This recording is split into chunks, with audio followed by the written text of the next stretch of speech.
Chapter 11. At the appointed time I returned to Miss Havisham's, and my hesitating ring at the gate brought out Estella.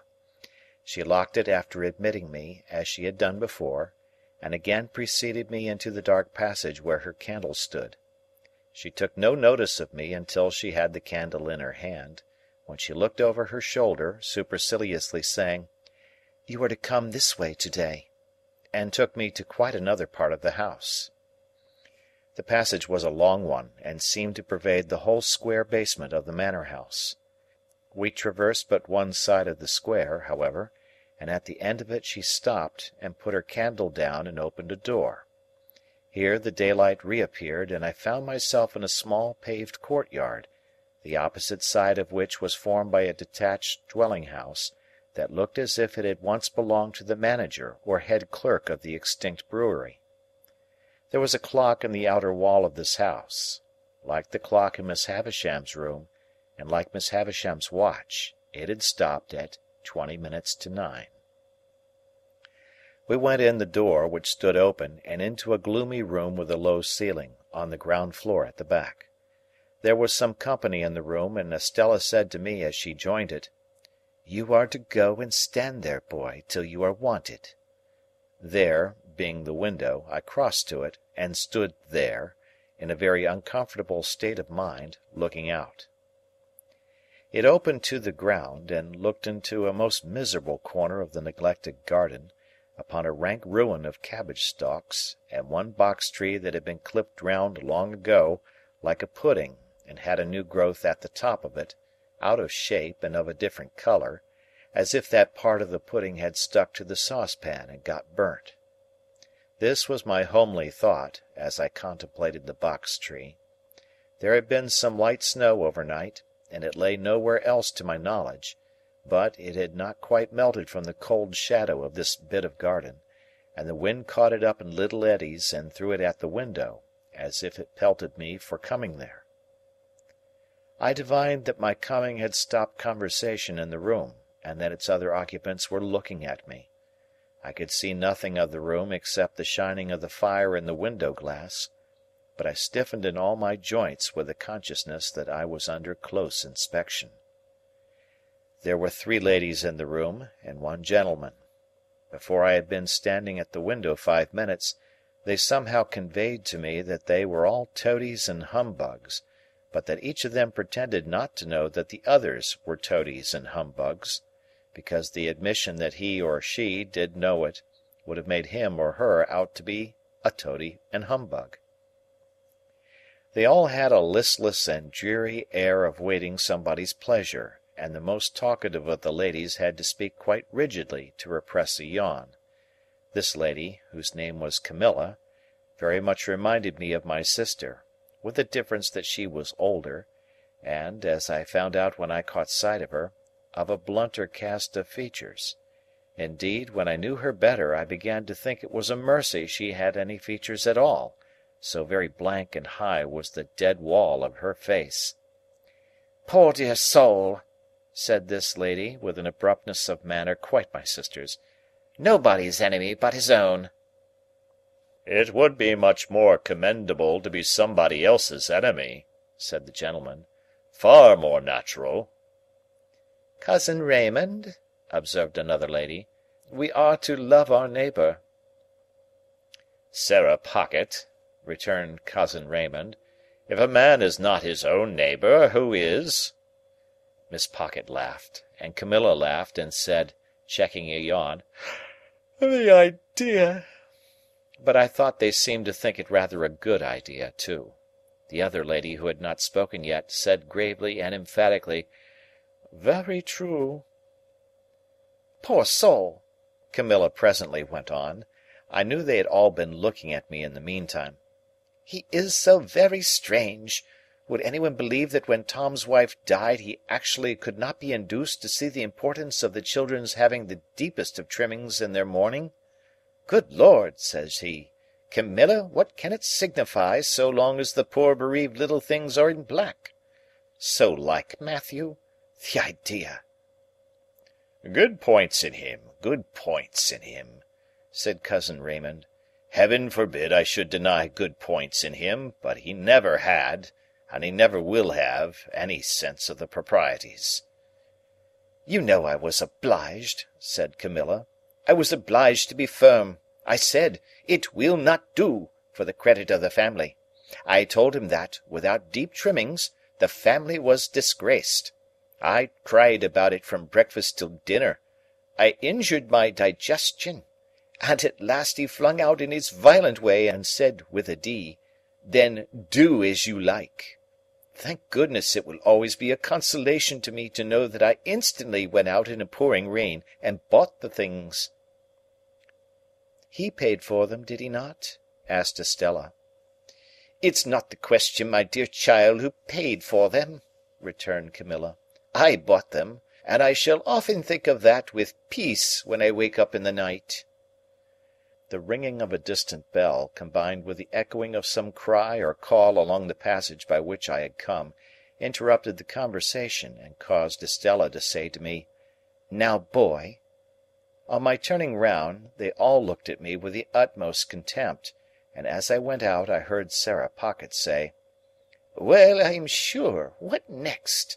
and Camilla add, with indignation, "Was there ever such a fancy? The idea!"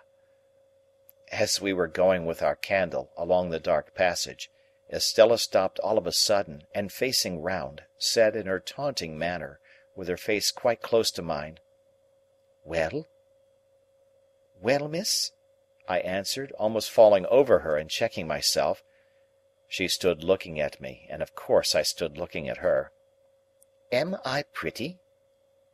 "Yes, I think you are very pretty." "Am I insulting?" "Not so much so as you were last time," said I.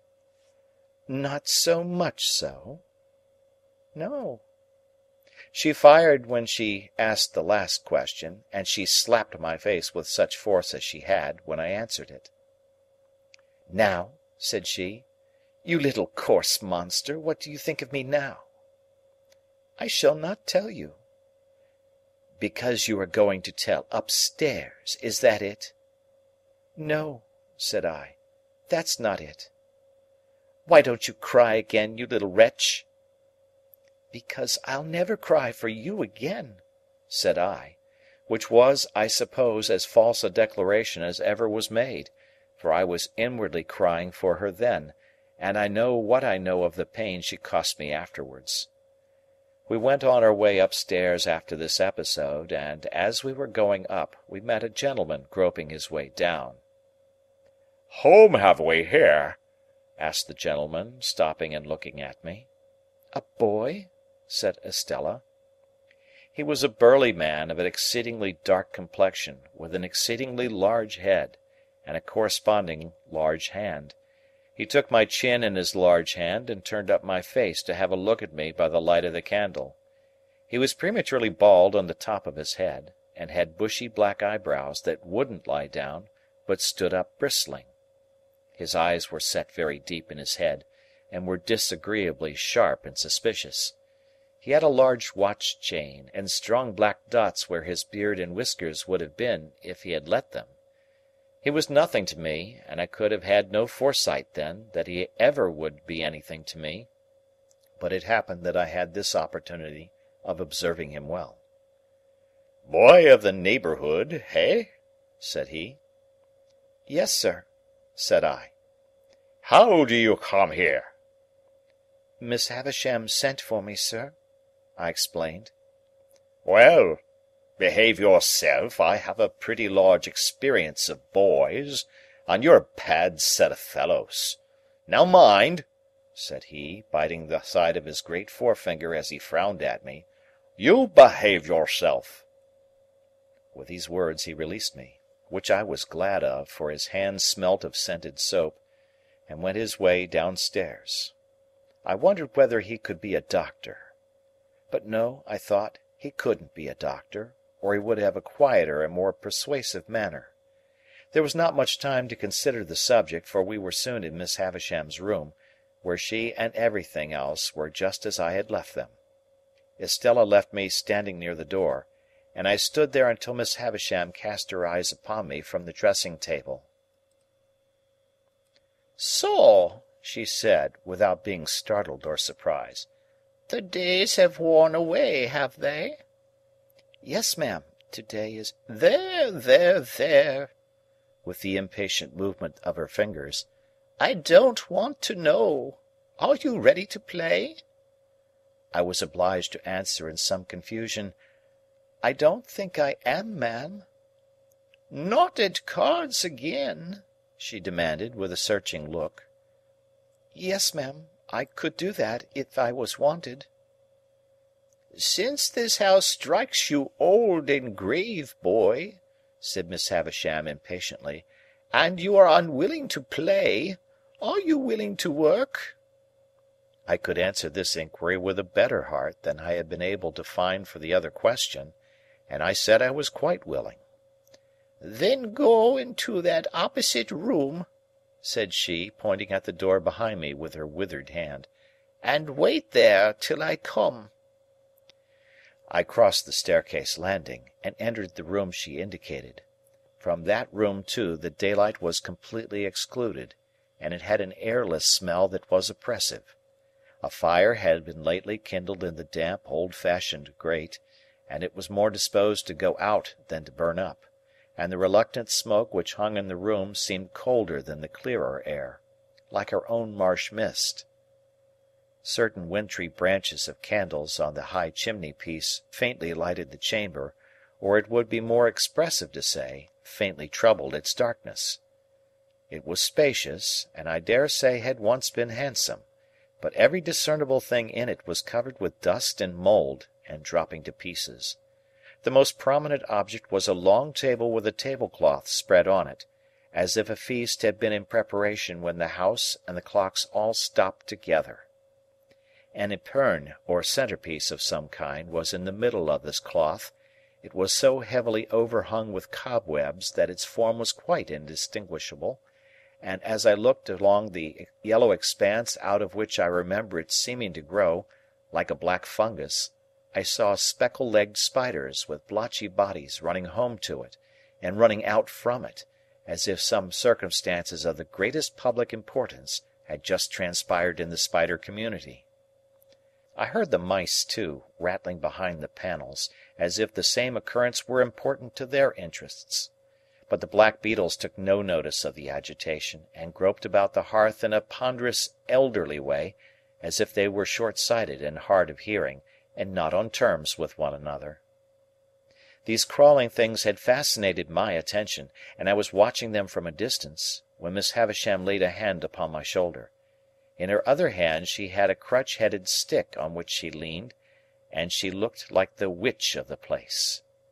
"This," said she, pointing to the long table with her stick, "is where I will be laid when I am dead.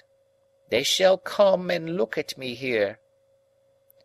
With some vague misgiving that she might get upon the table then and there, and die at once, the complete realization of the ghastly waxwork at the fair, I shrank under her touch. "What do you think that is?" she asked me, again pointing with her stick. "That, where those cobwebs are." "I can't guess what it is, ma'am." "It's a great cake.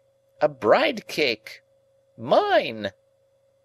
She looked all round the room in a glaring manner, and then said, leaning on me while her hand twitched my shoulder, "Come, come, come. Walk me. Walk me."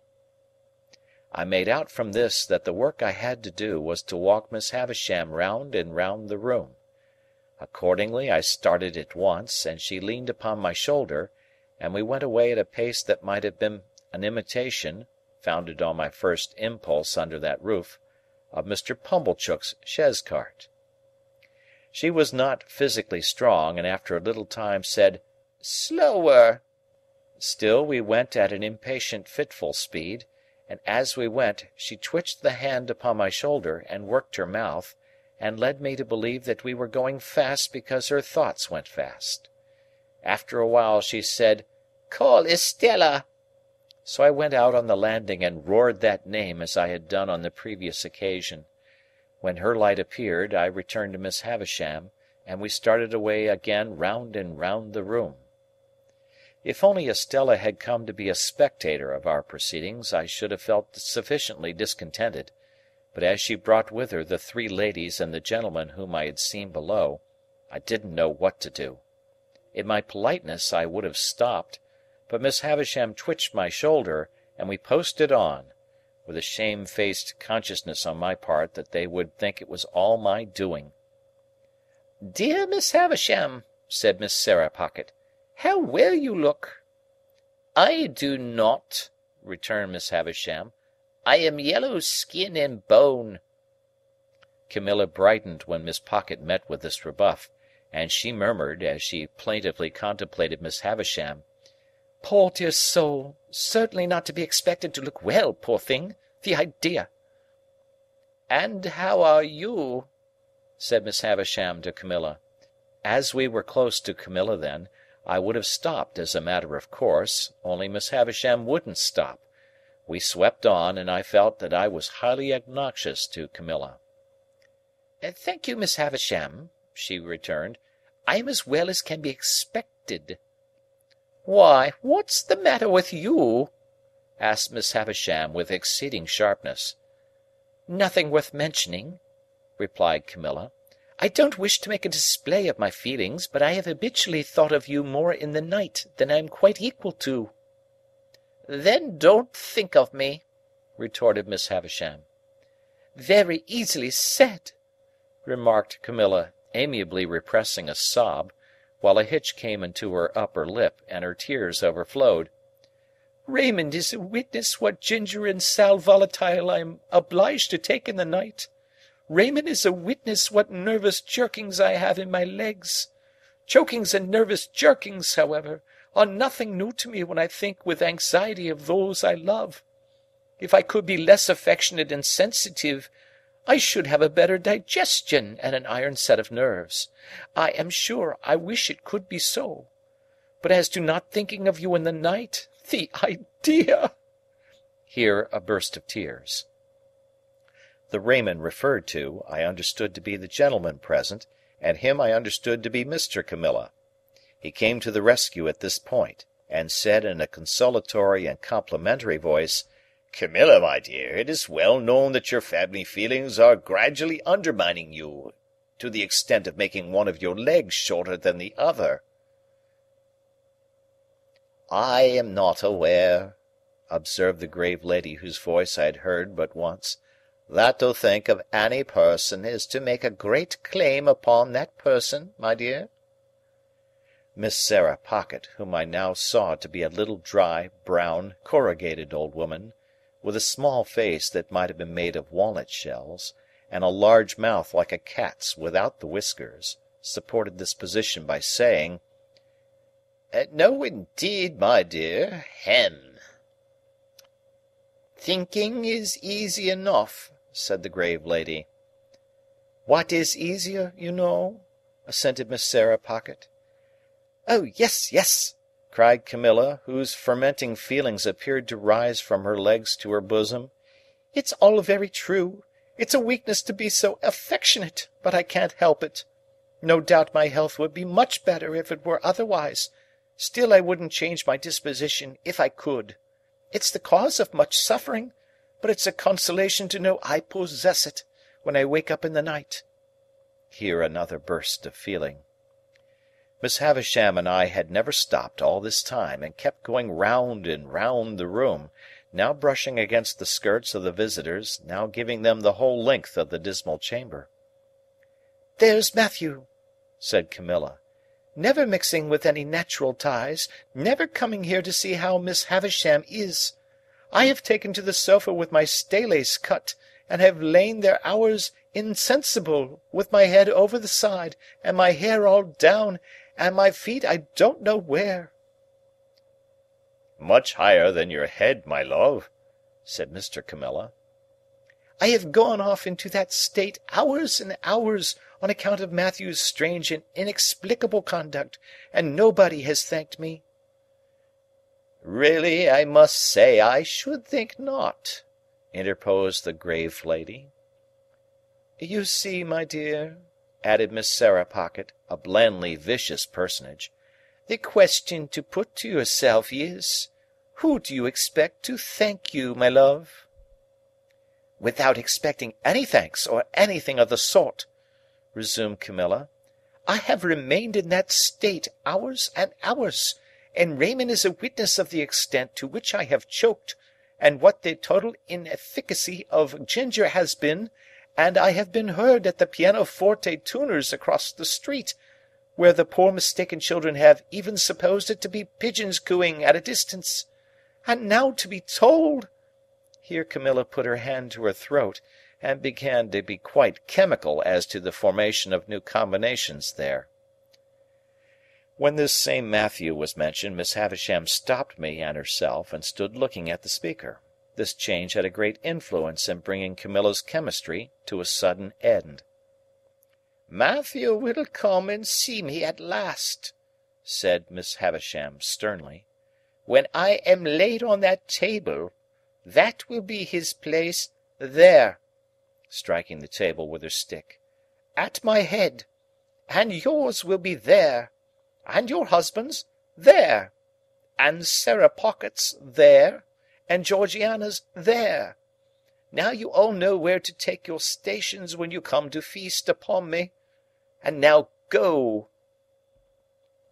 At the mention of each name she had struck the table with her stick in a new place. She now said, "Walk me, and we went on again. "I suppose there's nothing to be done," exclaimed Camilla, "but comply and depart. It's something to have seen the object of one's love and duty for even so short a time. I shall think of it with a melancholy satisfaction when I wake up in the night. I wish Matthew could have that comfort, but he sets it at defiance.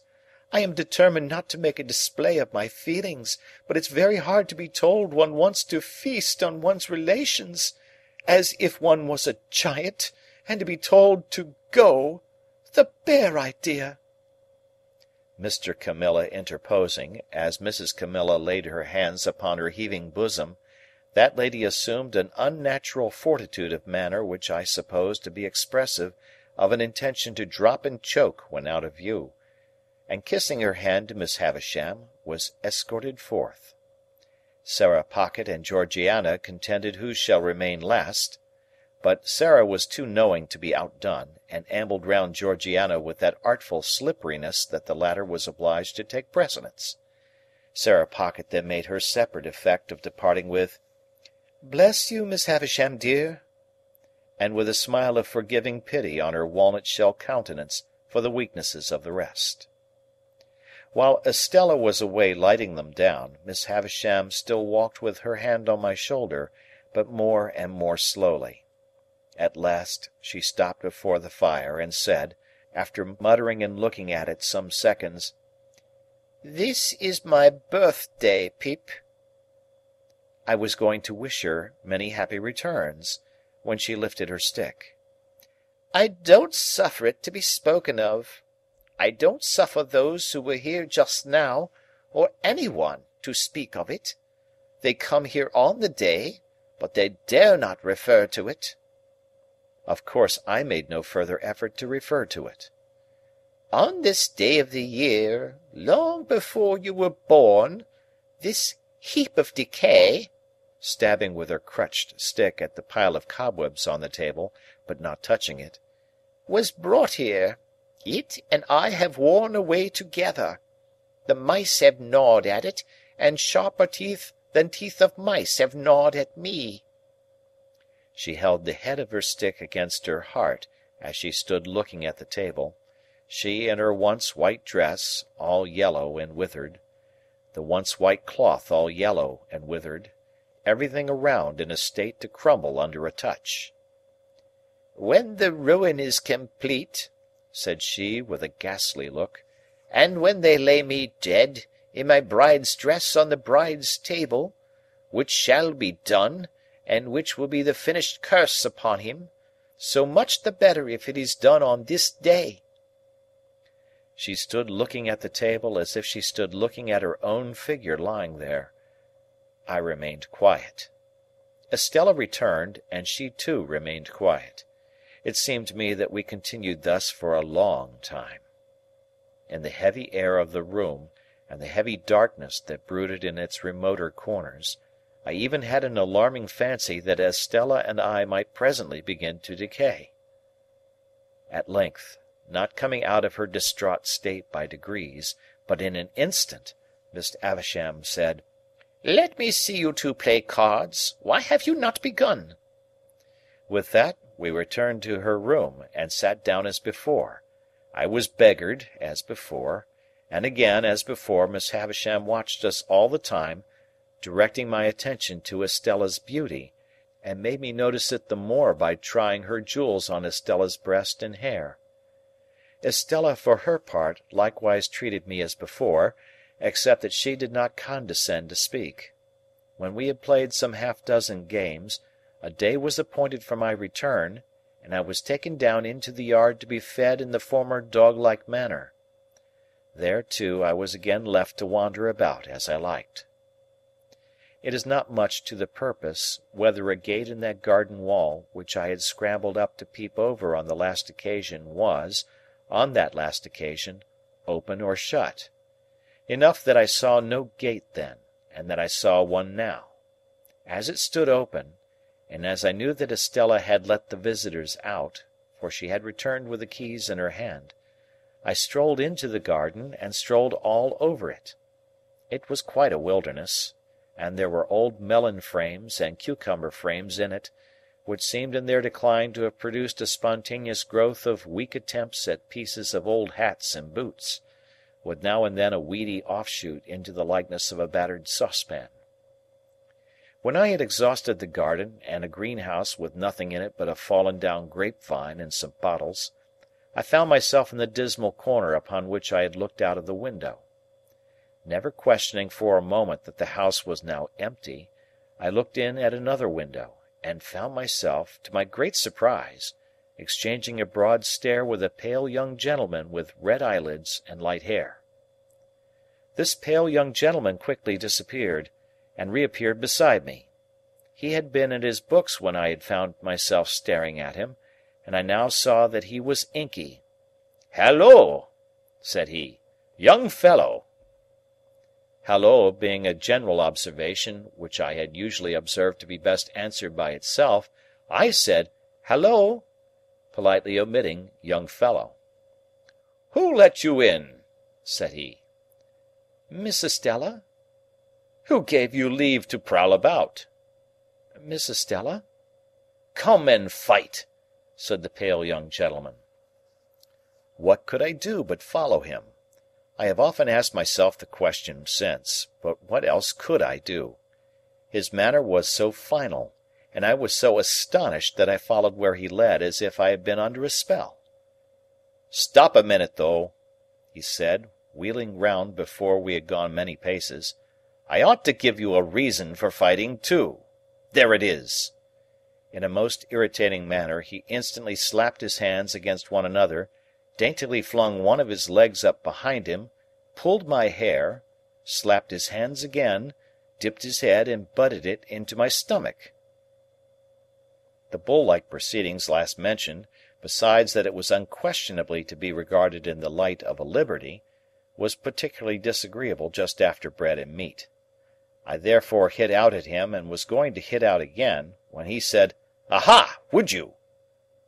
and began dancing backwards and forwards in a manner quite unparalleled within my limited experience. "Laws of the game," said he. Here he skipped from his left leg on to his right. "Regular rules." Here he skipped from his right leg on to his left. "Come to the ground and go through the preliminaries." Here he dodged backwards and forwards, and did all sorts of things while I looked helplessly at him.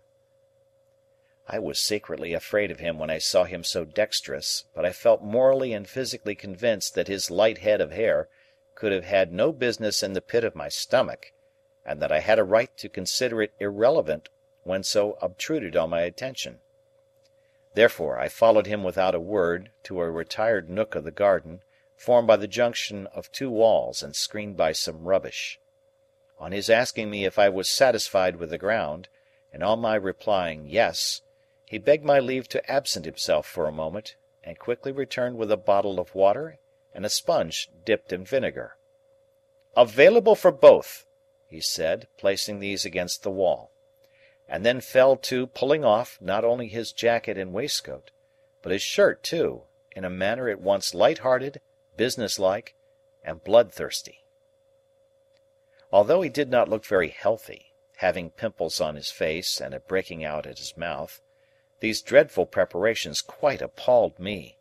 I judged him to be about my own age, but he was much taller, and he had a way of spinning himself about that was full of appearance. For the rest, he was a young gentleman in a grey suit, when not denuded for battle, with his elbows, knees, wrists, and heels considerably in advance of the rest of him as to development. My heart failed me when I saw him squaring at me with every demonstration of mechanical nicety, and eyeing my anatomy as if he were minutely choosing his bone. I never have been so surprised in my life as I was when I let out the first blow, and saw him lying on his back, looking up at me with a bloody nose and his face exceedingly foreshortened. But he was on his feet directly, and after sponging himself with a great show of dexterity, began squaring again. The second greatest surprise I have ever had in my life was seeing him on his back again, looking up at me out of a black eye. His spirit inspired me with great respect.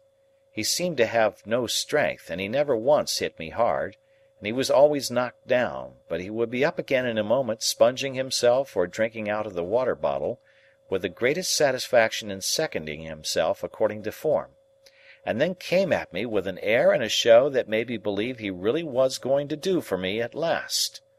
He got heavily bruised, for I am sorry to record that the more I hit him, the harder I hit him, but he came up again, and again, and again, until at last he got a bad fall with the back of his head against the wall. Even after that crisis in our affairs, he got up and turned round and round confusedly a few times, not knowing where I was, but finally went on his knees to his sponge and threw it up, at the same time panting out, "That means you have won." He seemed so brave and innocent, that although I had not proposed the contest, I felt but a gloomy satisfaction in my victory. Indeed, I go so far as to hope that I regarded myself while dressing as a species of savage young wolf or other wild beast.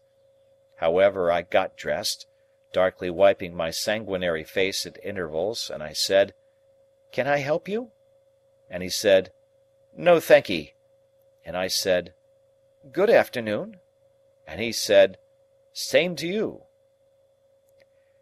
When I got into the courtyard, I found Estella waiting with the keys, but she neither asked me where I had been, nor why I kept her waiting, and there was a bright flush upon her face, as though something had happened to delight her. Instead of going straight to the gate, too, she stepped back into the passage and beckoned me. "Come here. You may kiss me, if you like." I kissed her cheek as she turned it to me. I think I would have gone through a great deal to kiss her cheek, but I felt that the kiss was given to the coarse common boy as a piece of money might have been, and that it was worth nothing. What with the birthday visitors, and what with the cards, and what with the fight, my stay had lasted so long that when I neared home the light on the spit of sand off the point on the marshes was gleaming against a black night sky, and Joe's furnace was flinging a path of fire across the road. End of chapter. Great Expectations by Charles Dickens. Chapter 12. My mind grew very uneasy on the subject of the pale young gentleman. The more I thought of the fight, and recalled the pale young gentleman on his back in various stages of puffy and encrimsoned countenance, the more certain it appeared that something would be done to me. I felt that the pale young gentleman's blood was on my head, and that the law would avenge it. But, without having any definite idea of the penalties I had incurred, it was clear to me that village boys could not go stalking about the country, ravaging the houses of gentlefolks and pitching into the studious youth of England, without laying themselves open to severe punishment. For some days I even kept close at home, and looked out at the kitchen door with the greatest caution and trepidation before going on an errand, lest the officers of the county jail should pounce upon me. The pale young gentleman's nose had stained my trousers, and I tried to wash out that evidence of my guilt in the dead of night. I had cut my knuckles against the pale young gentleman's teeth, and I twisted my imagination into 1,000 tangles, as I devised incredible ways of accounting for that damnatory circumstance when I should be haled before the judges. When the day came round for my return to the scene of the deed of violence, my terrors reached their height. Whether myrmidons of justice, specially sent down from London, would be lying in ambush behind the gate, whether Miss Havisham, preferring to take personal vengeance for an outrage done to her house, might rise in those grave clothes of hers, draw a pistol, and shoot me dead, whether suborned boys, a numerous band of mercenaries, might be engaged to fall upon me in the brewery and cuff me until I was no more, it was high testimony to my confidence in the spirit of the pale young gentleman that I never imagined him accessory to these retaliations. They always came into my mind as the acts of injudicious relatives of his, goaded on by the state of his visage and an indignant sympathy with the family features. However, going to Miss Havisham's I must, and go I did. And behold! Nothing came of the late struggle. It was not alluded to in any way, and no pale young gentleman was to be discovered on the premises. I found the same gate open, and I explored the garden, and even looked in at the windows of the detached house, but my view was suddenly stopped by the closed shutters within, and all was lifeless. Only in the corner where the combat had taken place could I detect any evidence of the young gentleman's existence. There were traces of his gore in that spot, and I covered them with garden mould from the eye of man. On the broad landing between Miss Havisham's own room and that other room in which the long table was laid out, I saw a garden chair, a light chair on wheels, that you pushed from behind. It had been placed there since my last visit, and I entered, that same day, on a regular occupation of pushing Miss Havisham in this chair, when she was tired of walking with her hand upon my shoulder, round her own room, and across the landing, and round the other room. Over, and over, and over again, we would make these journeys, and sometimes they would last as long as 3 hours at a stretch. I insensibly fall into a general mention of these journeys as numerous, because it was at once settled that I should return every alternate day at noon for these purposes, and because I am now going to sum up a period of at least 8 or 10 months. As we began to be more used to one another, Miss Havisham talked more to me, and asked me such questions as what I had learnt, and what was I going to be.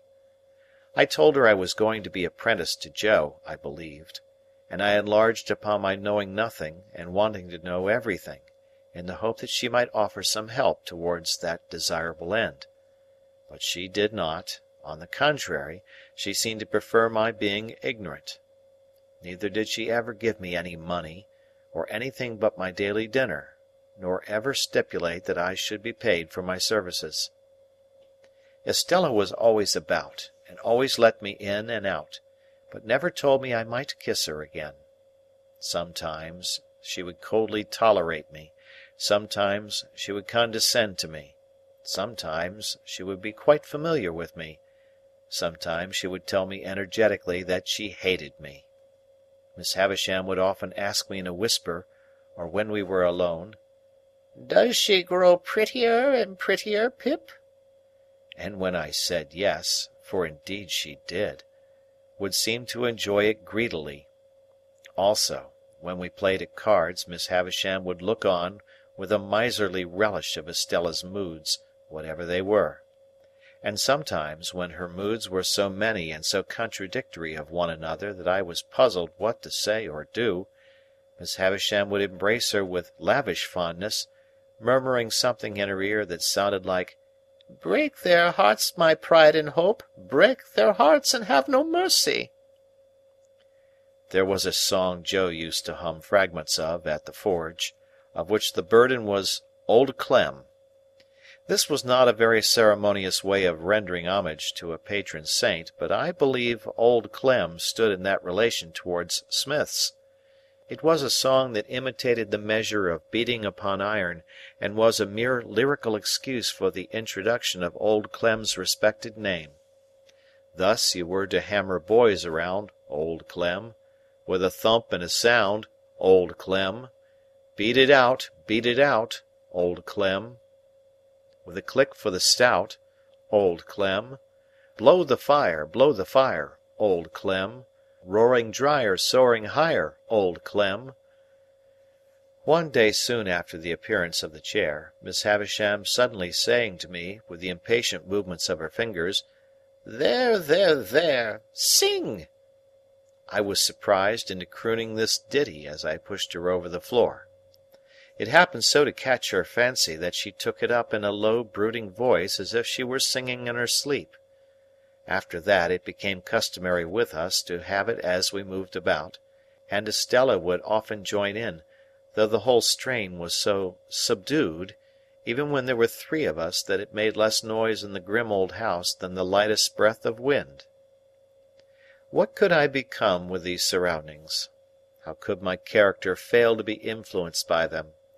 Is it to be wondered at if my thoughts were dazed, as my eyes were, when I came out into the natural light from the misty yellow rooms? Perhaps I might have told Joe about the pale young gentleman, if I had not previously been betrayed into those enormous inventions to which I had confessed. Under the circumstances, I felt that Joe could hardly fail to discern in the pale young gentleman an appropriate passenger to be put into the black velvet coach. Therefore, I said nothing of him. Besides, that shrinking from having Miss Havisham and Estella discussed, which had come upon me in the beginning, grew much more potent as time went on. I reposed complete confidence in no one but Biddy, but I told poor Biddy everything. Why it came natural to me to do so, and why Biddy had a deep concern in everything I told her, I did not know then, though I think I know now. Meanwhile, councils went on in the kitchen at home, fraught with almost insupportable aggravation to my exaggerated spirit. That ass, Pumblechook, used often to come over of a night for the purpose of discussing my prospects with my sister, and I really do believe, to this hour with less penitence than I ought to feel, that if these hands could have taken a linchpin out of his chaise cart, they would have done it. The miserable man was a man of that confined stolidity of mind, that he could not discuss my prospects without having me before him, as it were, to operate upon, and he would drag me up from my stool, usually by the collar, when I was quiet in a corner, and putting me before the fire as if I were going to be cooked, would begin by saying, "Now, Mum, here is this boy. Here is this boy which you have brought up by hand. Hold up your head, boy, and be for ever grateful unto them which so did do. Now, Mum, with respections to this boy." And then he would rumple my hair the wrong way, which from my earliest remembrance, as already hinted, I have in my soul denied the right of any fellow creature to do, and would hold me before him by the sleeve, a spectacle of imbecility only to be equalled by himself. Then, he and my sister would pair off in such nonsensical speculations about Miss Havisham, and about what she would do with me and for me, that I used to want, quite painfully, to burst into spiteful tears, fly at Pumblechook, and pummel him all over. In these dialogues, my sister spoke to me as if she were morally wrenching one of my teeth out at every reference, while Pumblechook himself, self-constituted my patron, would sit supervising me with a depreciatory eye, like the architect of my fortunes who thought himself engaged on a very unremunerative job. In these discussions, Joe bore no part, but he was often talked at, while they were in progress, by reason of Mrs. Joe's perceiving that he was not favourable to my being taken from the forge.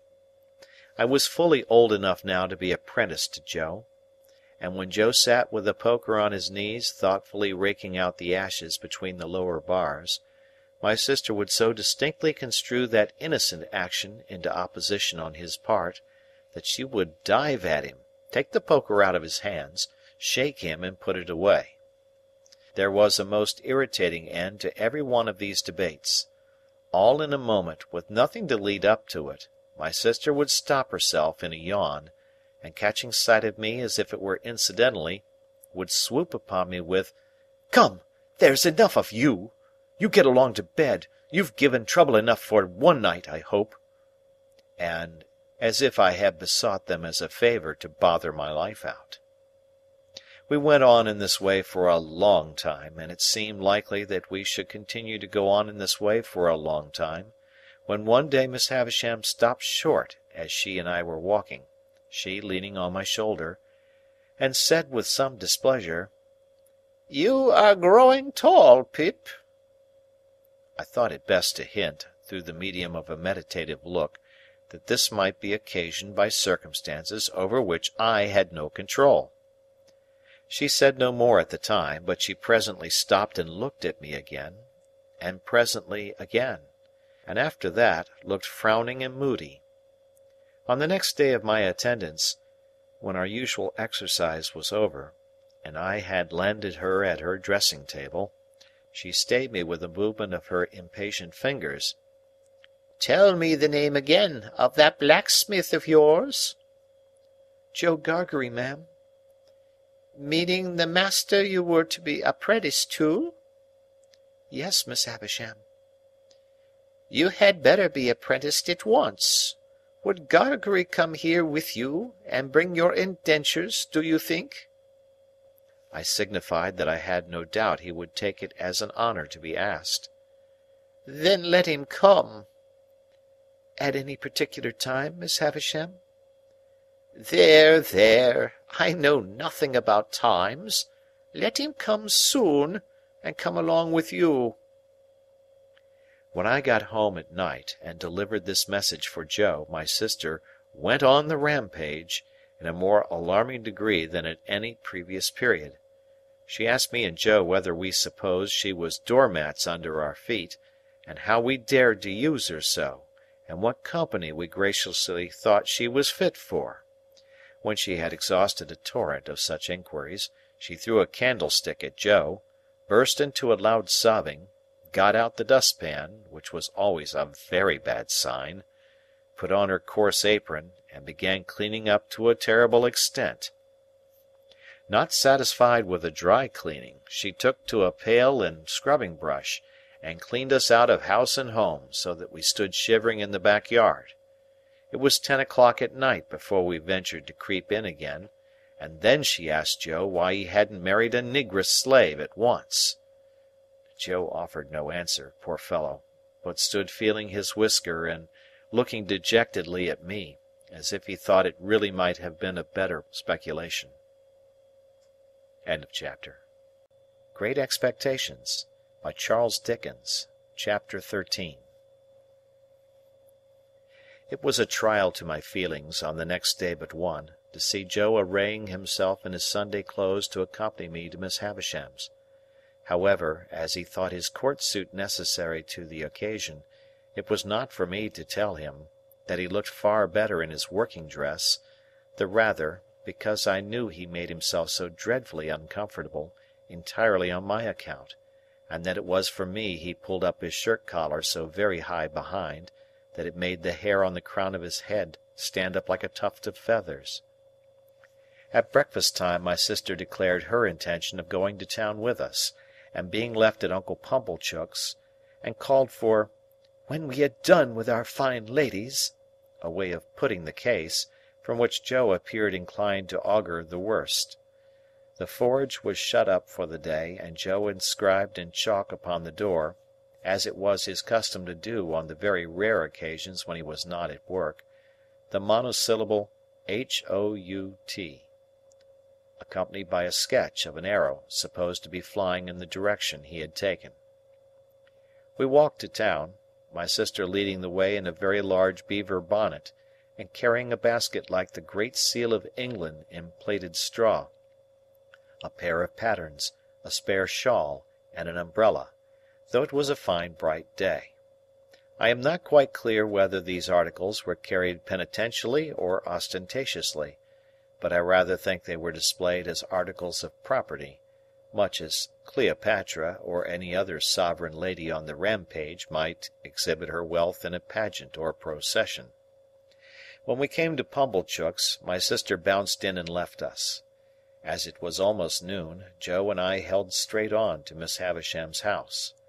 Estella opened the gate as usual, and the moment she appeared, Joe took his hat off and stood weighing it by the brim in both his hands, as if he had some urgent reason in his mind for being particular to 1/2 of an ounce.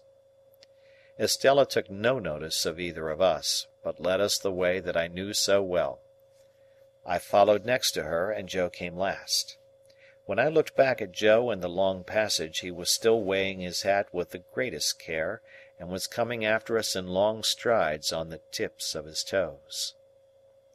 Estella told me we were both to go in, so I took Joe by the coat cuff and conducted him into Miss Havisham's presence. She was seated at her dressing-table, and looked round at us immediately. "Oh," said she to Joe, "you are the husband of the sister of this boy?" I could hardly have imagined dear old Joe looking so unlike himself or so like some extraordinary bird, standing as he did, speechless, with his tuft of feathers ruffled, and his mouth open, as if he wanted a worm. "You are the husband," repeated Miss Havisham, "of the sister of this boy?" It was very aggravating, but throughout the interview Joe persisted in addressing me instead of Miss Havisham. "Which I mean to say, Pip," Joe now observed in a manner that was at once expressive of forcible argumentation, strict confidence, and great politeness, "has I up and married your sister, and I were at the time what you might call, if you were anyways inclined, a single man." "Well," said Miss Havisham, "and you have reared the boy, with the intention of taking him for your apprentice. Is that so, Mr. Gargery?" "You know, Pip," replied Joe, "as you and me were ever friends, and it were looked forward to betwixt us, as being calculated to lead to larks. Not but what, Pip, if you ever had made objections to the business, such as its being open to black and soot, and such like, not but what they would have had been attended to, don't you see?" "Has the boy," said Miss Havisham, "ever made any objection? Does he like the trade?" "Which it is well beknown to yourself, Pip," returned Joe, strengthening his former mixture of argumentation, confidence, and politeness, "that it were the wish of your own heart." I saw the idea suddenly break upon him that he would adapt his epitaph to the occasion, before he went on to say, "And there weren't no objection on your part, and Pip it were the great wish of your heart." It was quite in vain for me to endeavour to make him sensible that he ought to speak to Miss Havisham. The more I made faces and gestures to him to do it, the more confidential, argumentative, and polite he persisted in being to me. "Have you brought his indentures with you?" asked Miss Havisham. "Well, Pip, you know," replied Joe, as if that were a little unreasonable, "you yourself see me put 'em in my hat, and therefore you know as they are here." With which he took them out and gave them, not to Miss Havisham, but to me. I am afraid I was ashamed of the dear good fellow. I know I was ashamed of him. When I saw that Estella stood at the back of Miss Havisham's chair, and that her eyes laughed mischievously, I took the indentures out of his hand and gave them to Miss Havisham. "You expected," said Miss Havisham as she looked them over, "no premium with the boy?" "Joe," I remonstrated, for he made no reply at all, "why don't you answer?" "Pip," returned Joe, cutting me short as if he were hurt, "which I mean to say that were not a question requiring an answer betwixt yourself and me. and which you know the answer to be full well no. You know it to be no, Pip, and wherefore should I say it?" Miss Havisham glanced at him as if she understood what he really was better than I had thought possible, seeing what he was there, and took up a little bag from the table beside her. "Pip has earned a premium here," she said, "and here it is. There are 25 guineas in this bag. Give it to your master, Pip." As if he were absolutely out of his mind with the wonder awakened in him by her strange figure and the strange room, Joe, even at this pass, persisted in addressing me. "This is very liberal on your part, Pip," said Joe, "and it is as such received and grateful welcome, though never looked for, far nor near, nor nowheres. And now, old chap," said Joe, conveying to me a sensation, first of burning and then of freezing, for I felt as if that familiar expression were applied to Miss Havisham, "and now, old chap, may we do our duty. May you and me do our duty, both on us, by one and another, and by them which your liberal present have conveyed, to be, for the satisfaction of mind of them as never—" Here Joe showed that he felt he had fallen into frightful difficulties, until he triumphantly rescued himself with the words, "and from myself far be it." These words had had such a round and convincing sound for him that he said them twice. "Good-bye, Pip," said Miss Havisham. "Let them out, Estella." "Am I to come again, Miss Havisham?" I asked. "No, Gargery is your master now. Gargery, one word." Thus calling him back as I went out of the door, I heard her say to Joe in a distinct emphatic voice, "The boy has been a good boy here, and that is his reward. Of course, as an honest man, you will expect no other and no more." How Joe got out of the room I have never been able to determine, but I know that when he did get out he was steadily proceeding upstairs instead of coming down, and was deaf to all remonstrances until I went after him and laid hold of him. In another minute we were outside the gate, and it was locked, and Estella was gone. When we stood in the daylight alone again, Joe backed up against a wall and said to me, "Astonishing!" And there he remained so long saying "astonishing" at intervals so often that I began to think his senses were never coming back. At length he prolonged his remark into, "Pip, I do assure you this is astonishing," and so by degrees became conversational and able to walk away. I have reason to think that Joe's intellects were brightened by the encounter they had passed through, and that on our way to Pumblechook's he invented a subtle and deep design. My reason is to be found in what took place in Mr. Pumblechook's parlour, where, on our presenting ourselves, my sister sat in conference with that detested seedsman. "Well," cried my sister, addressing us both at once, "and what's happened to you? I wonder you condescend to come back to such poor society as this, I'm sure I do." "Miss Havisham," said Joe, with a fixed look at me, like an effort of remembrance, "made it very particular that we should give her—were it compliments or respects, Pip?" "Compliments," I said. "Which that were my own belief," answered Joe.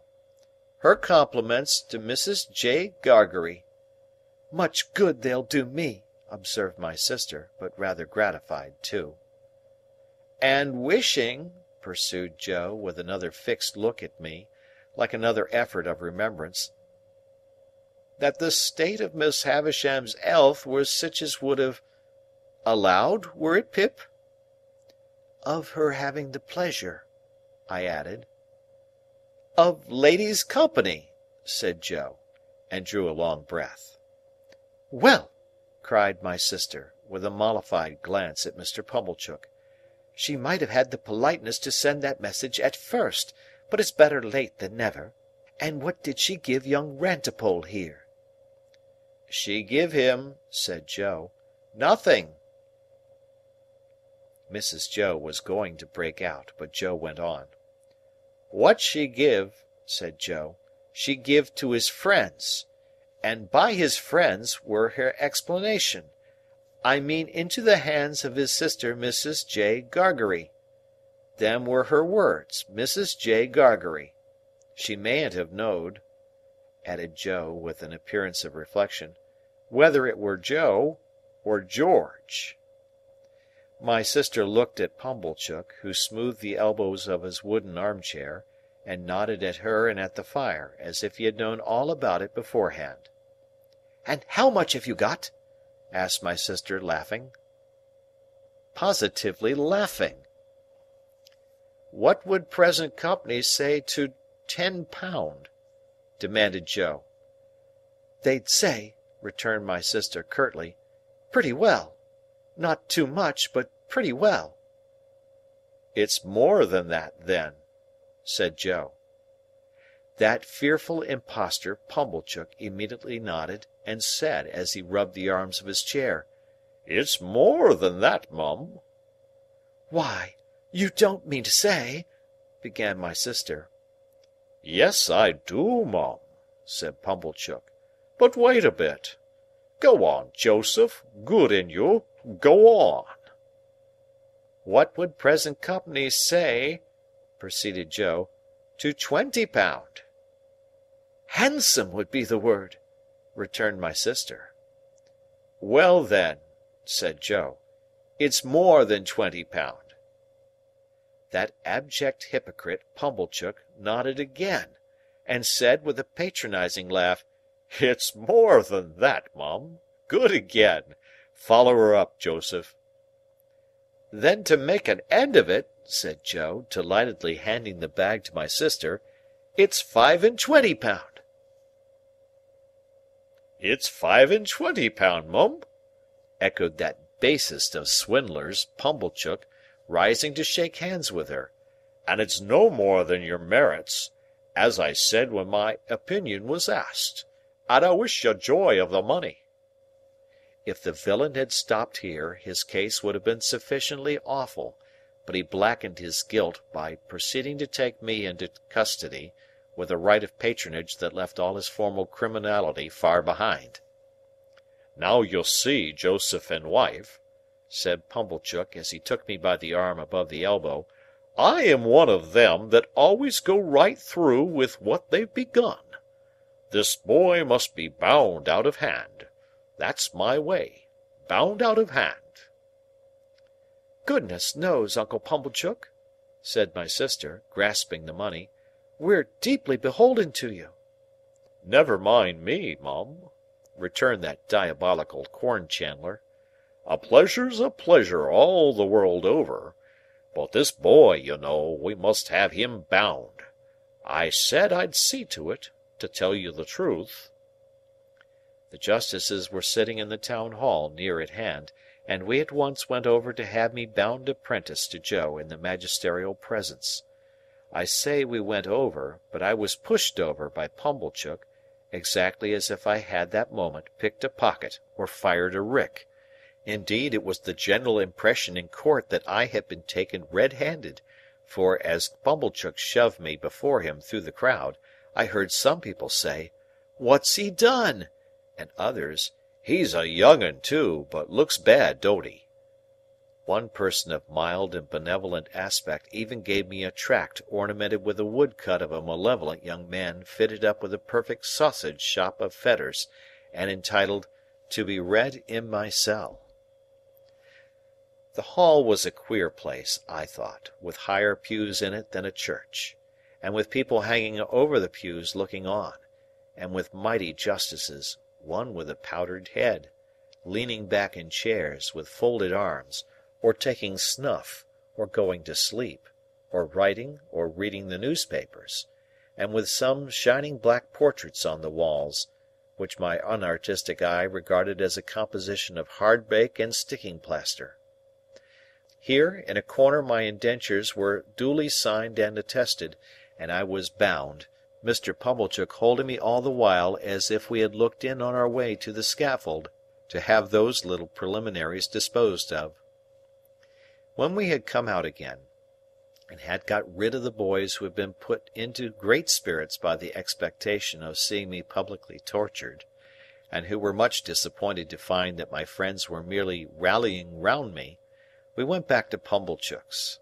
And there my sister became so excited by the 25 guineas that nothing would serve her but we must have a dinner out of that windfall at the Blue Boar, and that Pumblechook must go over in his chaise cart and bring the Hubbles and Mr. Wopsle.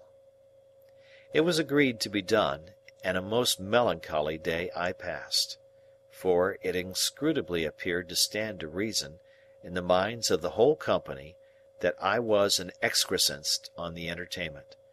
And to make it worse, they all asked me from time to time, in short, whenever they had nothing else to do, why I didn't enjoy myself, and what could I possibly do then but say I was enjoying myself, when I wasn't. However, they were grown up and had their own way, and they made the most of it.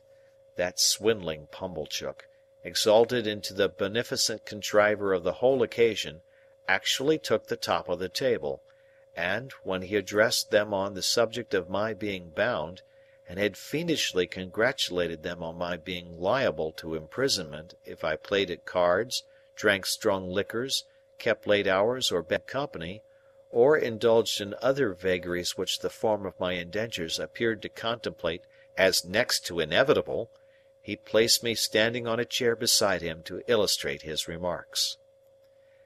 My only other remembrances of the great festival are, that they wouldn't let me go to sleep, but whenever they saw me dropping off, woke me up and told me to enjoy myself.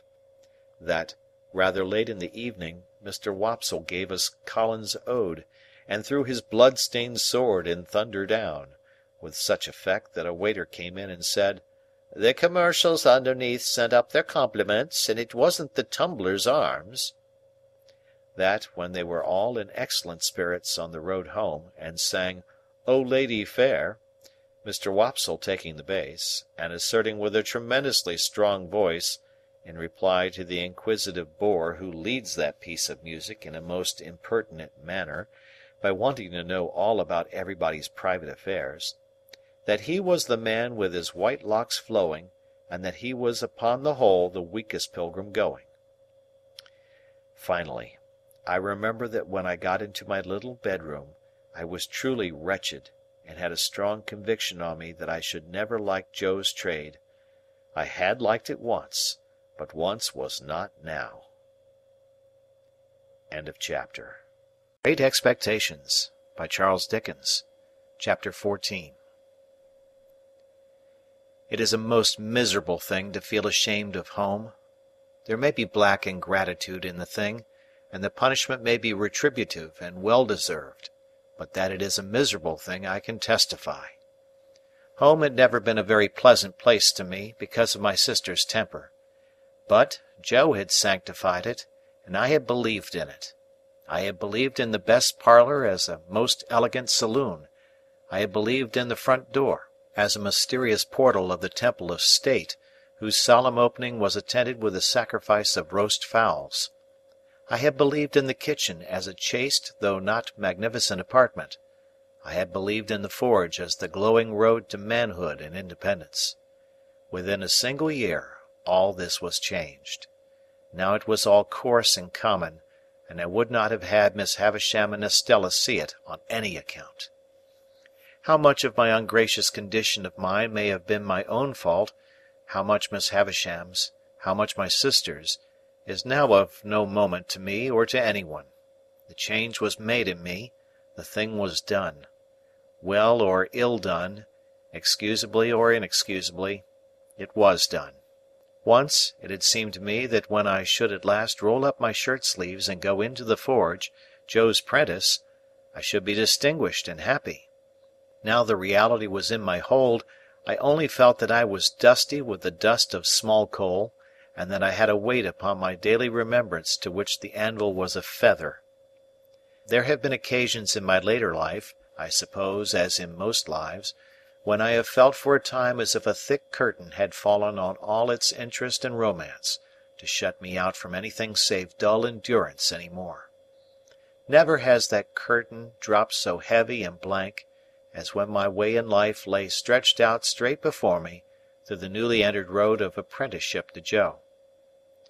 I remember that at a later period of my time I used to stand about the churchyard on Sunday evenings when night was falling, comparing my own perspective with the windy marsh view, and making out some likeness between them by thinking how flat and low both were, and how on both there came an unknown way and a dark mist and then the sea.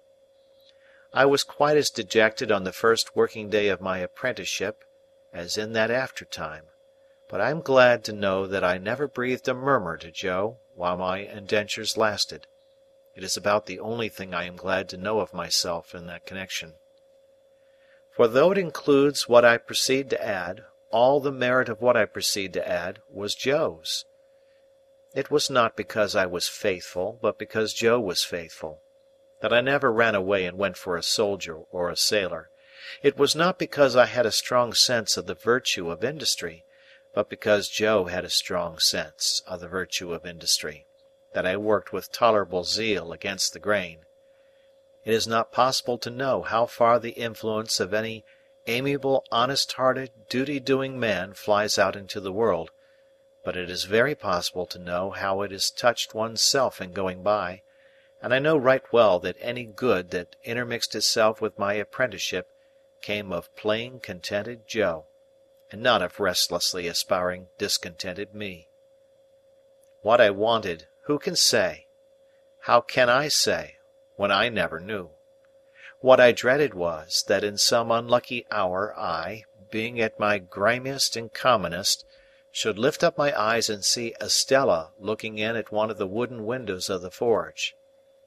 I was haunted by the fear that she would, sooner or later, find me out, with a black face and hands, doing the coarsest part of my work, and would exult over me and despise me. Often after dark, when I was pulling the bellows for Joe and we were singing Old Clem, and when the thought how we used to sing it at Miss Havisham's would seem to show me Estella's face in the fire, with her pretty hair fluttering in the wind and her eyes scorning me. Often, at such a time, I would look towards those panels of black night in the wall, which the wooden windows then were, and would fancy that I saw her just drawing her face away, and would believe that she had come at last. After that, when we went in to supper, the place and the meal would have a more homely look than ever, and I would feel more ashamed of home than ever, in my own ungracious breast. End of chapter. Great Expectations, by Charles Dickens, Chapter 15. As I was getting too big for Mr. Wopsle's great-aunt's room, my education under that preposterous female terminated. Not, however, until Biddy had imparted to me everything she knew, from the little catalogue of prices, to a comic song she had once bought for a halfpenny.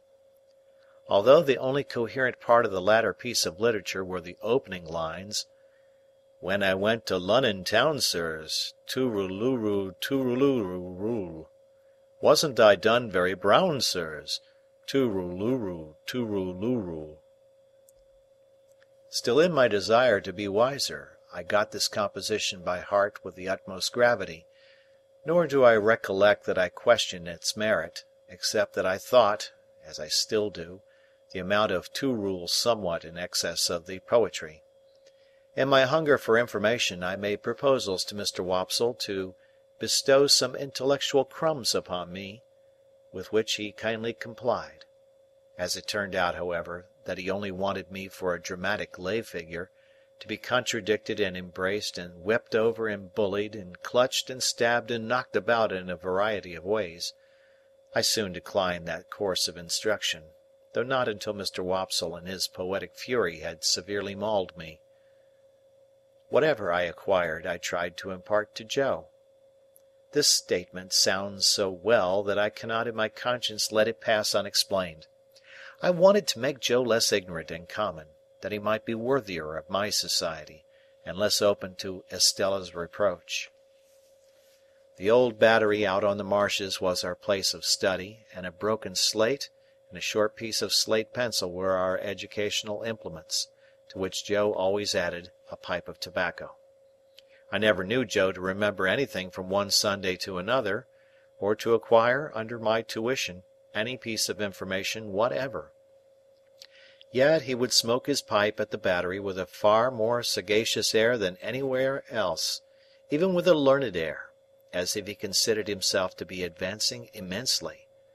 Dear fellow, I hope he did. It was pleasant and quiet, out there with the sails on the river passing beyond the earthwork, and sometimes, when the tide was low, looking as if they belonged to sunken ships that were still sailing on at the bottom of the water. Whenever I watched the vessels standing out to sea with their white sails spread, I somehow thought of Miss Havisham and Estella, and whenever the light struck aslant, far off, upon a cloud or sail, or green hillside or waterline, it was just the same. Miss Havisham and Estella, and the strange house, and the strange life appeared to have something to do with everything that was picturesque. One Sunday when Joe, greatly enjoying his pipe, had so plumed himself on being most awful dull that I had given him up for the day, I lay on the earthwork for some time with my chin on my hand, descrying traces of Miss Havisham and Estella all over the prospect, in the sky and in the water, until at last I resolved to mention a thought concerning them that had been much in my head.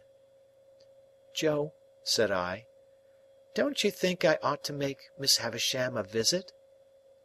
"Well, Pip," returned Joe, slowly considering, "what for?"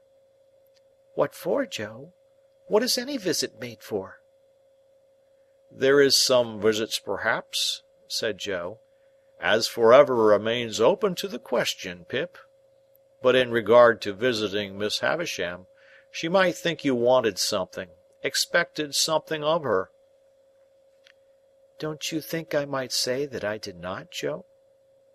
"You might, old chap," said Joe, "and she might credit it. Similarly, she mightn't." Joe felt, as I did, that he had made a point there, and he pulled hard at his pipe to keep himself from weakening it by repetition.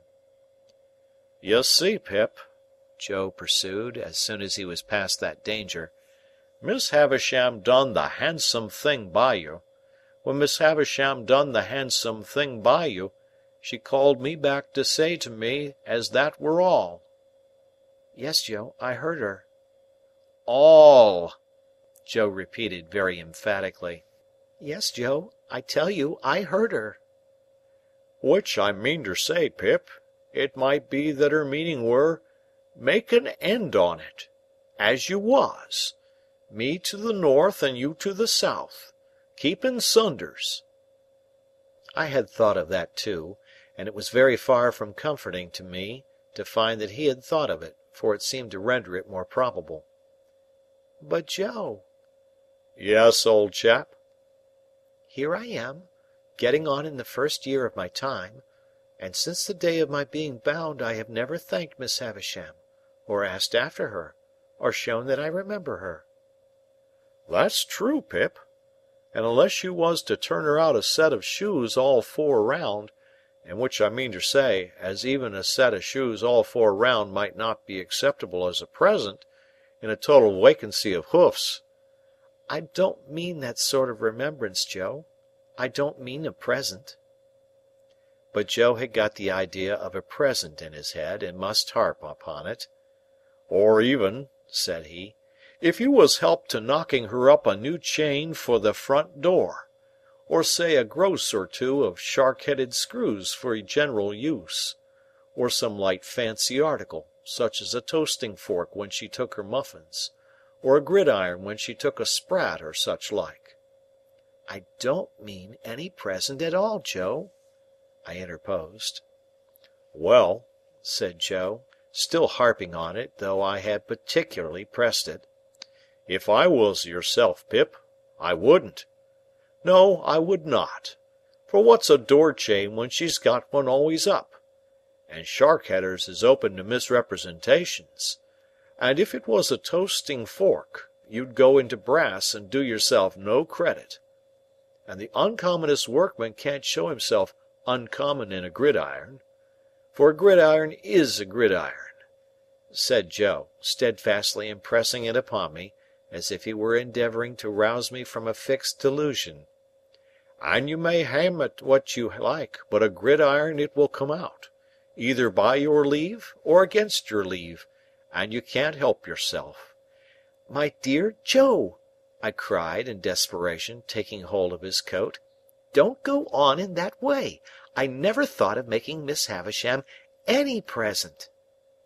"No, Pip," Joe assented, as if he had been contending for that all along. "And what I say to you is, you are right, Pip." "Yes, Joe. But what I wanted to say was, that as we are rather slack just now, if you would give me a half-holiday to-morrow, I think I would go up-town and make a call on Miss Havisham." "Which her name," said Joe, gravely, "ain't Stavisham, Pip, unless she has been rechristened." "I know, Joe, I know. It was a slip of mine. What do you think of it, Joe?" In brief, Joe thought that if I thought well of it, he thought well of it. But he was particular in stipulating that if I were not received with cordiality, or if I were not encouraged to repeat my visit, as a visit which had no ulterior object but was simply one of gratitude for a favour received, then this experimental trip should have no successor. By these conditions I promised to abide. Now, Joe kept a journeyman at weekly wages whose name was Orlick.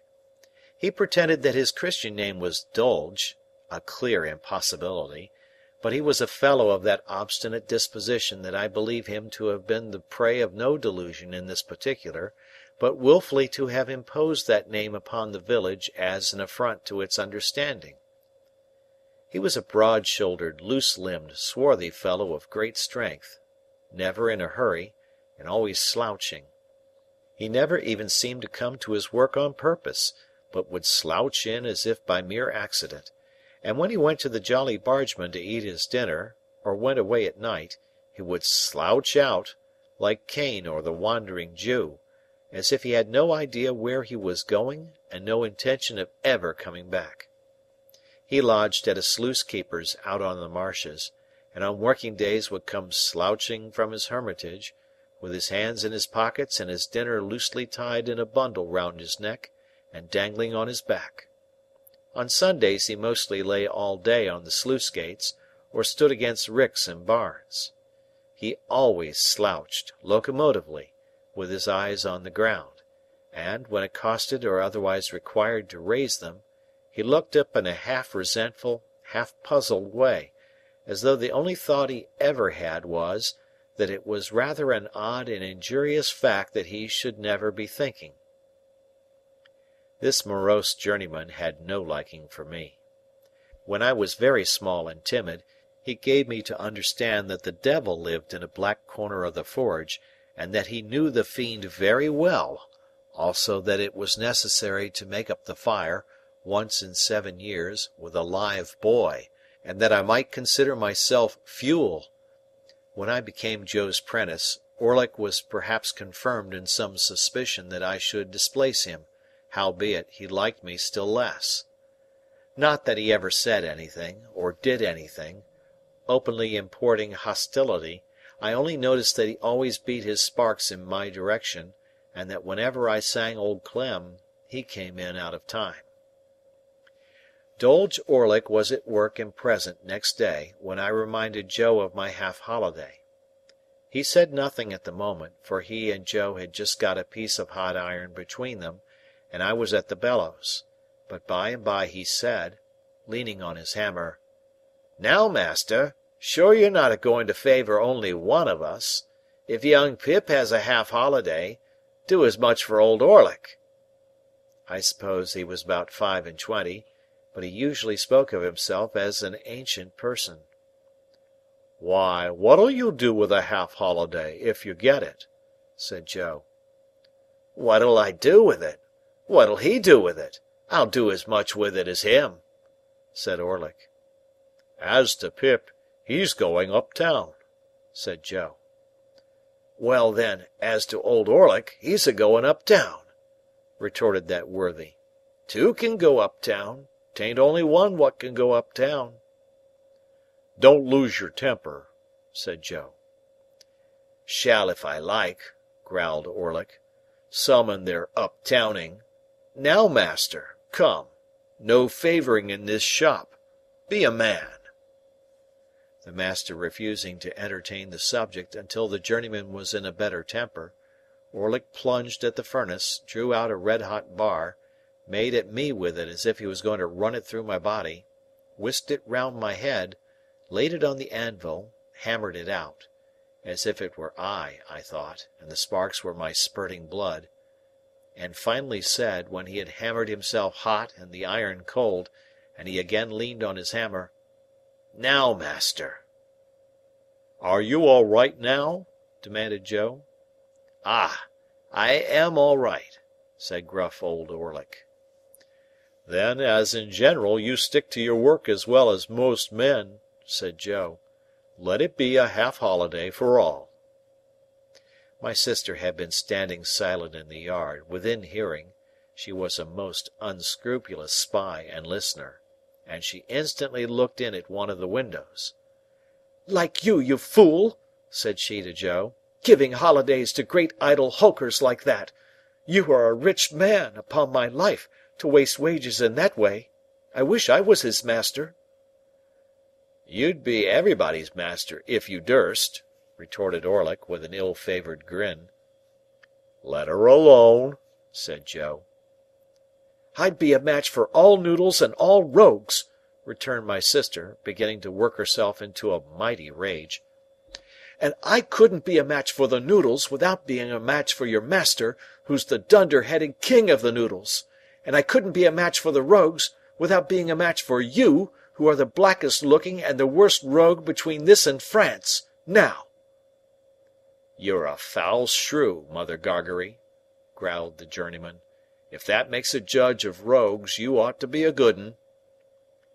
"Let her alone, will you?" said Joe. "What did you say?" cried my sister, beginning to scream. "What did you say? What did that fellow Orlick say to me, Pip? What did he call me, with my husband standing by? Oh, oh, oh!"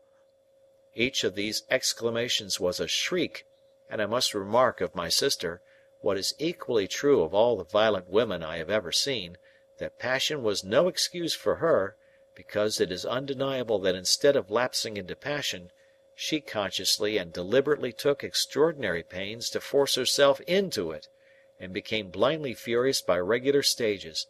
"What was the name he gave me before the base man who swore to defend me? Oh, hold me! Oh!" "Ah!" growled the journeyman between his teeth. "I'd hold you, if you was my wife. I'd hold you under the pump, and choke it out of you." "I tell you, let her alone," said Joe. "Oh, to hear him!" cried my sister, with a clap of her hands and a scream together, which was her next stage. "To hear the names he's giving me! That Orlick! In my own house! Me, a married woman, with my husband standing by! Oh, oh!" Here my sister, after a fit of clappings and screamings, beat her hands upon her bosom and upon her knees, and threw her cap off, and pulled her hair down, which was the last stages on her road to frenzy. Being by this time a perfect fury and a complete success, she made a dash at the door which I had fortunately locked. What could the wretched Joe do now, after his disregarded parenthetical interruptions, but stand up to his journeyman and ask him what he meant by interfering betwixt himself and Mrs. Joe, and further whether he was man enough to come on? Old Orlick felt that the situation admitted of nothing less than coming on, and was on his defence straightway, so, without so much as pulling off their singed and burnt aprons, they went at one another like two giants. But if any man in that neighbourhood could stand up along against Joe, I never saw the man. Orlick, as if he had been of no more account than the pale young gentleman, was very soon among the coal dust, and in no hurry to come out of it. Then Joe unlocked the door and picked up my sister, who had dropped insensible at the window, but who had seen the fight first, I think, and who was carried into the house and laid down, and who was recommended to revive, and would do nothing but struggle and clench her hands in Joe's hair. Then came that singular calm and silence which succeed all uproars, and then, with the vague sensation which I have always connected with such a lull, namely, that it was Sunday and somebody was dead, I went upstairs to dress myself. When I came down again, I found Joe and Orlick sweeping up, without any other traces of discomposure than a slit in one of Orlick's nostrils, which was neither expressive nor ornamental. A pot of beer had appeared from the Jolly Bargemen, and they were sharing it by turns in a peaceable manner. The lull had a sedative and philosophical influence on Joe, who followed me out into the road to say, as a parting observation that might do me good, "On the rampage, Pip, and off the rampage, Pip. Such is life." With what absurd emotions, for we think the feelings that are very serious in a man quite comical in a boy, I found myself again going to Miss Havisham's, matters little here. Nor how I passed and repassed the gate many times before I could make up my mind to ring, nor how I debated whether I should go away without ringing, nor how I should undoubtedly have gone, if my time had been my own, to come back.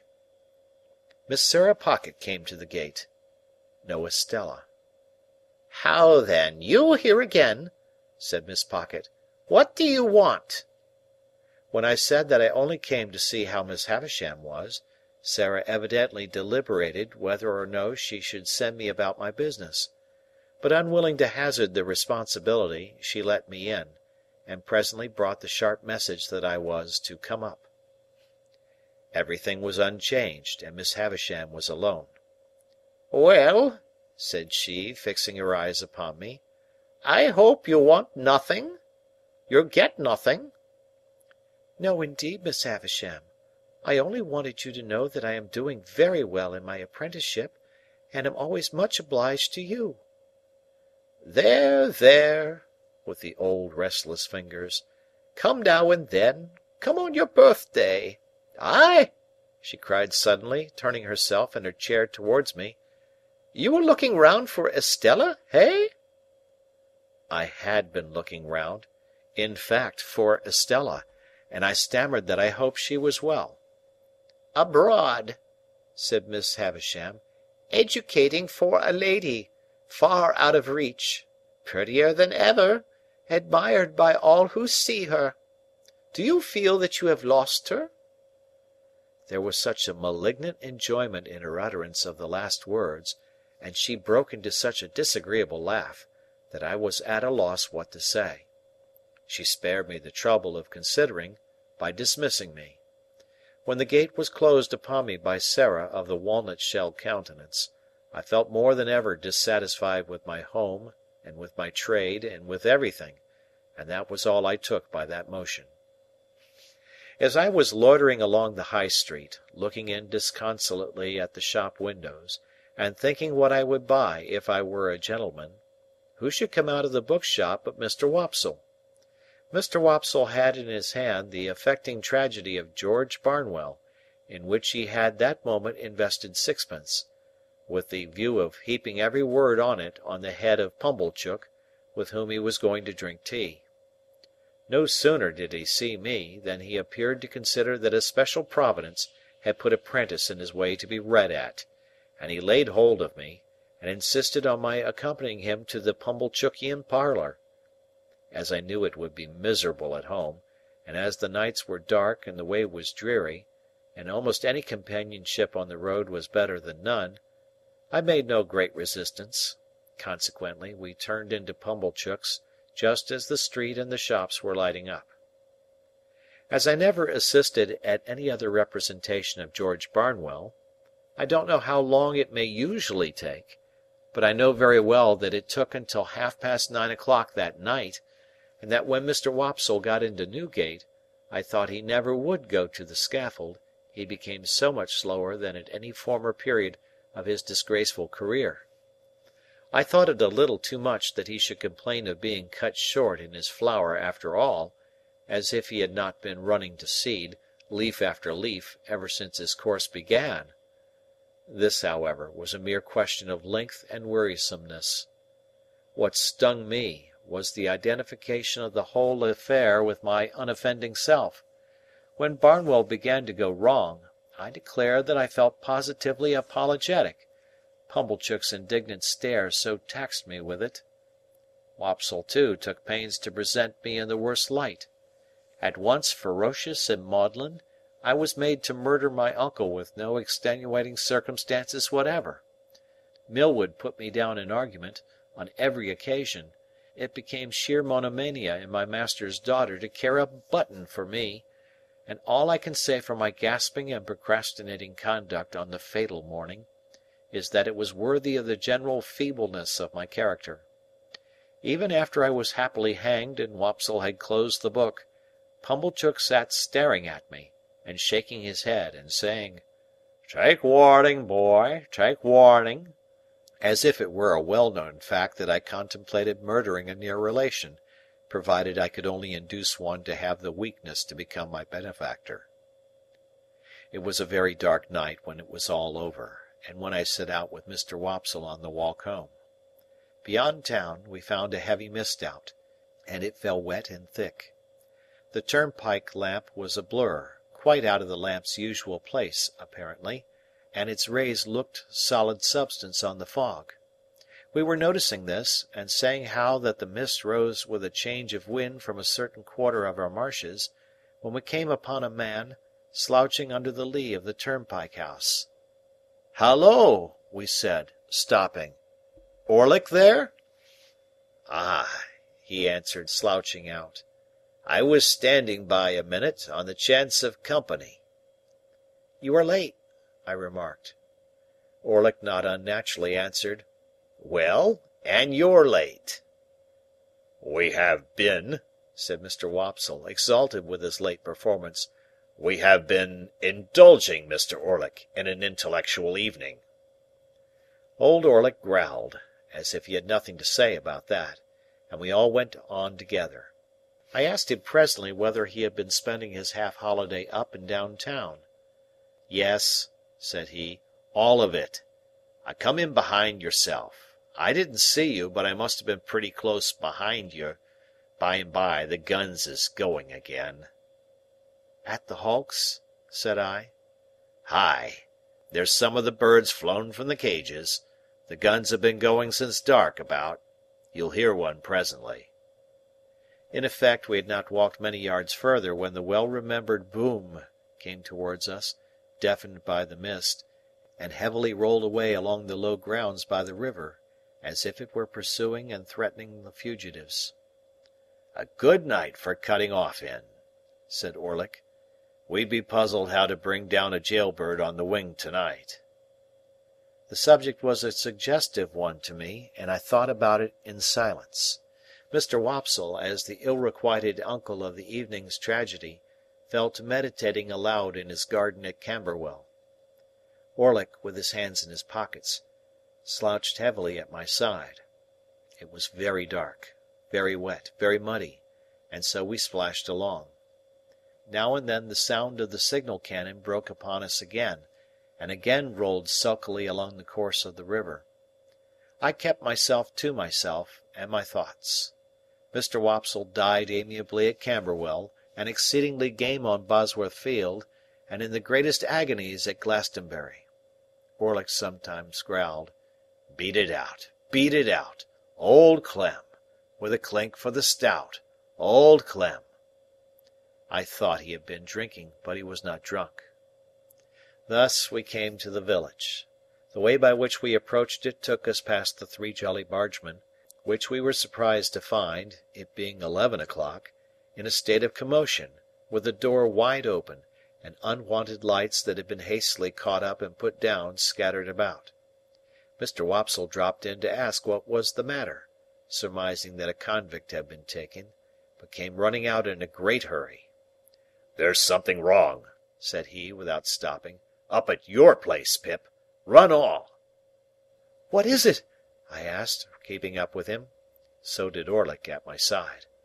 "I can't quite understand. The house seems to have been violently entered when Joe Gargery was out. Supposed by convicts. Somebody has been attacked and hurt." We were running too fast to admit of more being said, and we made no stop until we got into our kitchen. It was full of people. The whole village was there, or in the yard, and there was a surgeon, and there was Joe, and there were a group of women all on the floor in the midst of the kitchen. The unemployed bystanders drew back when they saw me, and so I became aware of my sister, lying without sense or movement on the bare boards where she had been knocked down by a tremendous blow on the back of the head, dealt by some unknown hand when her face was turned towards the fire, destined never to be on the rampage again while she was the wife of Joe. Chapter 16. With my head full of George Barnwell, I was at first disposed to believe that I must have had some hand in the attack upon my sister, or at all events that as her near relation, popularly known to be under obligations to her, I was a more legitimate object of suspicion than any one else. But when, in the clearer light of the next morning, I began to reconsider the matter and to hear it discussed around me on all sides, I took another view of the case, which was more reasonable. Joe had been at the Three Jolly Bargemen, smoking his pipe, from 8:15 to 10:15.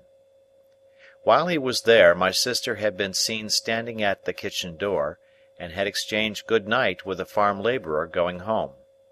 The man could not be more particular as to the time at which he saw her (he got into dense confusion when he tried to be) than that it must have been before 9. When Joe went home at 5 minutes before 10, he found her struck down on the floor, and promptly called in assistance. The fire had not then burnt unusually low, nor was the snuff of the candle very long. The candle, however, had been blown out. Nothing had been taken away from any part of the house. Neither, beyond the blowing out of the candle, which stood on the table between the door and my sister, and was behind her when she stood facing the fire and was struck, was there any disarrangement of the kitchen, excepting such as she herself had made in falling and bleeding. But there was one remarkable piece of evidence on the spot. She had been struck with something blunt and heavy, on the head and spine. After the blows were dealt, something heavy had been thrown down at her with considerable violence as she lay on her face, and on the ground beside her, when Joe picked her up, was a convict's leg iron which had been filed asunder. Now Joe, examining this iron with a smith's eye, declared it to have been filed asunder some time ago. The hue and cry going off to the hulks, and people coming thence to examine the iron, Joe's opinion was corroborated. They did not undertake to say when it had left the prison ships to which it undoubtedly had once belonged, but they claimed to know for certain that that particular manacle had not been worn by either of the two convicts who had escaped last night. Further, one of those two was already retaken, and had not freed himself of his iron. Knowing what I knew, I set up an inference of my own here. I believed the iron to be my convict's iron, the iron I had seen and heard him filing at, on the marshes. But my mind did not accuse him of having put it to its latest use, for I believe one of two other persons to have become possessed of it, and to have turned it to this cruel account. Either Orlick, or the strange man who had shown me the file. Now, as to Orlick, he had gone to town exactly as he told us when we picked him up at the turnpike. He had been seen about town all the evening, he had been in divers companies in several public-houses, and he had come back with myself and Mr. Wopsle. There was nothing against him save the quarrel, and my sister had quarrelled with him, and with everybody else about her, 10,000 times. As to the strange man, if he had come back for his 2 bank notes, there could have been no dispute about them, because my sister was fully prepared to restore them. Besides, there had been no altercation. The assailant had come in so silently and suddenly that she had been felled before she could look round. It was horrible to think that I had provided the weapon, however undesignedly, but I could hardly think otherwise. I suffered unspeakable trouble while I considered and reconsidered whether I should at last dissolve that spell of my childhood and tell Joe all the story.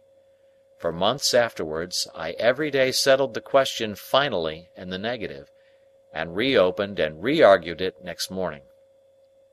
The contention came, after all, to this: the secret was such an old one now, had so grown into me and become a part of myself, that I could not tear it away.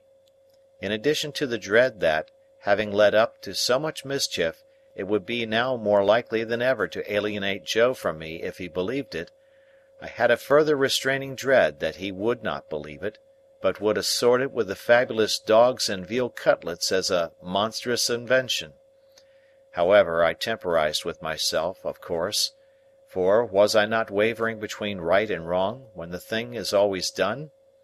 And resolved to make a full disclosure, if I should see any such new occasion as a new chance of helping in the discovery of the assailant. The constables and the Bow Street men from London, for this happened in the days of the extinct red waistcoated police, were about the house for a week or two, and did pretty much what I have heard and read of like authorities doing in other such cases. They took up several obviously wrong people, and they ran their heads very hard against wrong ideas, and persisted in trying to fit the circumstances to the ideas, instead of trying to extract ideas from the circumstances. Also, they stood about the door of the Jolly Bargeman, with knowing and reserved looks that filled the whole neighbourhood with admiration, and they had a mysterious manner of taking their drink that was almost as good as taking the culprit. But not quite, for they never did it. Long after these constitutional powers had dispersed, my sister lay very ill in bed. Her sight was disturbed, so that she saw objects multiplied, and grasped at visionary teacups and wine-glasses instead of the realities. Her hearing was greatly impaired, her memory also, and her speech was unintelligible. When at last she came round so far as to be helped downstairs, it was still necessary to keep my slate always by her, that she might indicate in writing what she could not indicate in speech. As she was, very bad handwriting apart, a more than indifferent speller, and as Joe was a more than indifferent reader, extraordinary complications arose between them which I was always called in to solve. The administration of mutton instead of medicine, the substitution of tea for Joe, and the baker for bacon, were among the mildest of my own mistakes. However, her temper was greatly improved, and she was patient. A tremulous uncertainty of the action of all her limbs soon became a part of her regular state, and afterwards, at intervals of 2 or 3 months, she would often put her hands to her head, and would then remain for about a week at a time in some gloomy aberration of mind. We were at a loss to find a suitable attendant for her, until a circumstance happened conveniently to relieve us. Mr. Wopsle's great-aunt conquered a confirmed habit of living into which she had fallen, and Biddy became a part of our establishment. It may have been about a month after my sister's reappearance in the kitchen, when Biddy came to us with a small speckled box containing the whole of her worldly effects, and became a blessing to the household. Above all, she was a blessing to Joe, for the dear old fellow was sadly cut up by the constant contemplation of the wreck of his wife, and had been accustomed, while attending on her of an evening, to turn to me every now and then and say, with his blue eyes moistened, "Such a fine figure of a woman as she once were, Pip!" Biddy instantly taking the cleverest charge of her, as though she had studied her from infancy, Joe became able in some sort to appreciate the greater quiet of his life, and to get down to the Jolly Bargeman now and then for a change that did him good. It was characteristic of the police people that they had all more or less suspected poor Joe, though he never knew it, and that they had to a man concurred in regarding him as one of the deepest spirits they had ever encountered. Biddy's first triumph in her new office was to solve a difficulty that had completely vanquished me. I had tried hard at it, but had made nothing of it. Thus it was. Again, and again, and again, my sister had traced upon the slate a character that looked like a curious T, and then with utmost eagerness had called our attention to it as something she particularly wanted. I had in vain tried everything producible that began with a T, from tar to toast and tub. At length it had come into my head that the sign looked like a hammer, and on my lustily calling that word in my sister's ear, she had begun to hammer on the table and had expressed a qualified assent. Thereupon I had brought in all our hammers, one after another, but without avail. Then I bethought me of a crutch, the shape being much the same, and I borrowed one in the village and displayed it to my sister with considerable confidence. But she shook her head to that extent when she was shown it, that we were terrified lest in her weak and shattered state she should dislocate her neck. When my sister found that Biddy was very quick to understand her, this mysterious sign reappeared on the slate. Biddy looked thoughtfully at it, heard my explanation, looked thoughtfully at my sister, looked thoughtfully at Joe, who was always represented on the slate by his initial letter, and ran into the forge, followed by Joe and me. "Why, of course!" cried Biddy, with an exultant face. "Don't you see? It's him!" Orlick, without a doubt. She had lost his name, and could only signify him by his hammer. We told him why we wanted him to come into the kitchen, and he slowly laid down his hammer, wiped his brow with his arm, took another wipe at it with his apron, and came slouching out, with a curious loose vagabond bend in the knees that strongly distinguished him. I confess that I expected to see my sister denounce him, and that I was disappointed by the different result. She manifested the greatest anxiety to be on good terms with him, was evidently much pleased by his being at length produced, and motioned that she would have him given something to drink. She watched his countenance as if she were particularly wishful to be assured that he took kindly to his reception, she showed every possible desire to conciliate him, and there was an air of humble propitiation in all she did, such as I have seen pervade the bearing of a child towards a hard master. After that day, a day rarely passed without her drawing the hammer on her slate, and without Orlick slouching in and standing doggedly before her, as if he knew no more than I did what to make of it. End of chapter.